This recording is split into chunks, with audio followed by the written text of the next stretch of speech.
It was 5:30 p.m. on a weekday evening in early November. The weather was dry with a low cloud ceiling of somber and oppressive cumulus. The rush hour traffic was heavy on the main road that lay between two major English cities. Although it was not yet completely dark, the road was a ribbon of headlights. A double-decker bus pulled in at a bus stop on the main road. Two 20-something barmaids, Jessica Bryce and Georgina Lovell, not their real names, got off the bus and headed toward the nearby Half Moon Inn that stood back from the road behind a fenced-off forecourt of low-maintenance shrubs. The inn and its original ranges of stables and outbuildings had undergone a series of transformations during its 200-year history. For the first half of its life, it had been a wayside hostelry, which had closed with the advent of motor transport. Its buildings had become a seed corn and potato merchant's premises, and then a stud.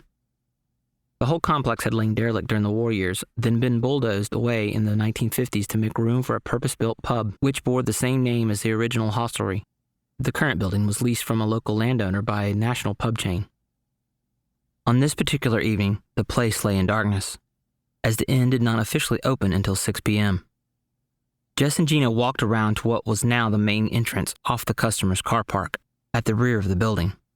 They had to use their torches, as there were no lights in the vicinity, the car park backing onto open pasture land that was divided into small fields by 18th century enclosure hedges. "No Graham again," Jess commented peevishly, stepping around the puddles from the afternoon's rain showers. "He gets paid for doing nothing," Gina added sourly. "Some people just chance their luck and get away with it. We're not paid to be acting managers." "It's not fair," Jess agreed. "It shouldn't be our responsibility to open up." "Complain," Gina suggested. "You've been here longer than me, so it should come from you."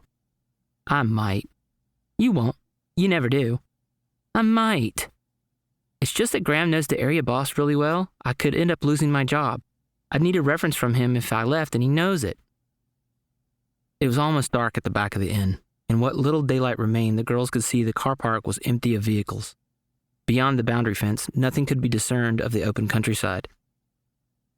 As Jess fumbled in her handbag for the keys to the main door, Gina became aware of a bright white light that suddenly appeared beneath a low cloud above the fields behind the car park. She nudged her companion's arm. "What's that?" The girls watched the light for a few seconds. It seemed to be moving slowly, and it made no sound. "It's just a plane," Jess said. Then less certainly, "Isn't it?" Gina was puzzled. "I can't hear engines. It can't be a plane." "Maybe it's one of those gliders from the club on the airfield." Gina was doubtful. Who'd be gliding in the dark? And it's getting lower. "It's not going to clear those trees." Jess stared in sudden horror at the approaching light. "Oh my God!" Gina shrieked. "Did you see that? It went straight through them, straight through those trees."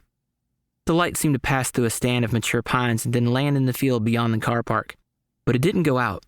It remained constant at ground level, very bright and silent. There was no explosion, no flames, no cries for help. "It crashed!" Gina shrieked. "Better see if we can do something," Jess proposed anxiously. The girls ran across the car park and climbed the perimeter post and rail fence, observing that the light remained constant in the field. On the other side of the fence, they found themselves struggling to make headway against an impenetrable tangle of thorn bushes and briars. "Ouch! I can't get through!" Gina cried out. The twosome were forced to give up their attempt to reach the field from the car park. "Let's phone emergency from the office," Jess suggested.